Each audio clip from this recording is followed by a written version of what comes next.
Le premier livre des Rois, chapitre 3. Salomon s'allia par mariage avec le Pharaon, le roi d'Égypte. Il prit pour femme la fille du Pharaon et il l'installa dans la ville de David, en attendant d'avoir fini de construire son palais, ainsi que la maison de l'Éternel et le mur d'enceinte de Jérusalem. Le peuple n'offrait des sacrifices que sur les hauts lieux, car jusqu'à-là on n'avait pas encore construit de maison en l'honneur de l'Éternel. Salomon aimait l'Éternel, suivait ainsi les prescriptions de son père David.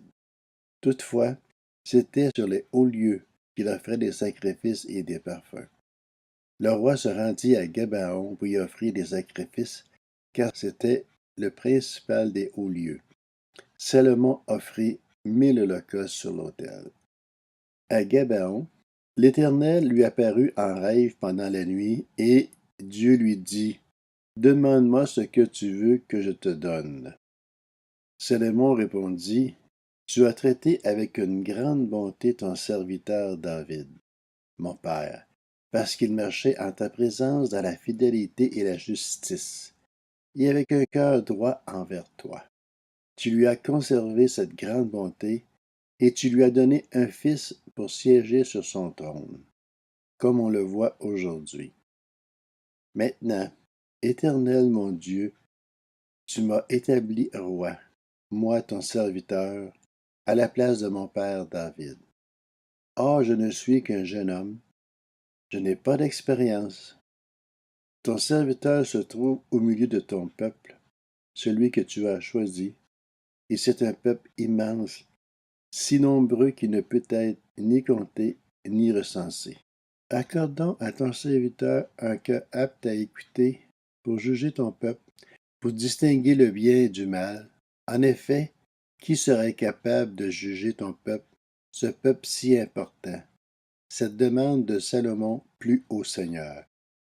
Et Dieu lui dit: Puisque c'est cela que tu demandes, puisque tu ne réclames pas pour toi ni une longue vie, et ni les richesses, ni la mort de tes ennemis, mais que tu demandes de l'intelligence pour exercer la justice, je vais agir conformément à ta parole. Je vais te donner un cœur si sage et si intelligent qu'il n'y a eu avant toi, et qu'on ne verra jamais personne de pareil à toi. Je te donnerai en doute ce que tu n'as pas demandé, des richesses et de la gloire en si grande quantité qu'il n'y aura pas dans toute ta vie aucun roi qui soit ton égal. Et si tu marches dans mes voies en respectant mes prescriptions et mes commandements, comme l'a fait ton père David, je te donnerai une longue vie. Salomon se réveilla, et voilà quel avait été son rêve. Il revint à Jérusalem et se présenta devant l'arche de l'alliance du Seigneur. Il offrit des holocaustes et des sacrifices de communion, et fit un festin pour tous ses serviteurs. C'est alors que deux femmes prostituées vinrent chez le roi et se présentèrent devant lui. L'une des femmes dit: Pardon, mon Seigneur, cette femme et moi, nous habitons dans la même maison, et j'ai couché près d'elle dans la maison. 3 jours après, cette femme a aussi accouché. Nous habitons ensemble. Il n'y a aucun étranger avec nous dans la maison, il n'y a que nous deux. Le fils de cette femme est mort pendant la nuit parce qu'elle s'était couchée sur lui. Elle s'est levée au milieu de la nuit. Elle a pris mon fils qui était à côté de moi pendant que moi, ta servante, je dormais, et elle l'a couché contre elle.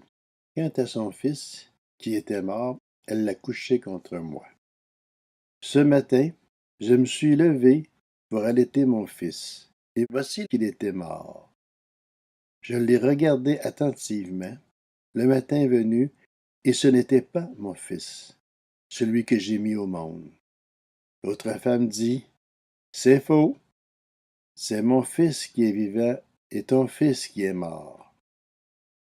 Mais la première répliqua: Absolument pas. C'est ton fils qui est mort et mon fils qui est vivant. C'est ainsi qu'elles discutèrent devant le roi.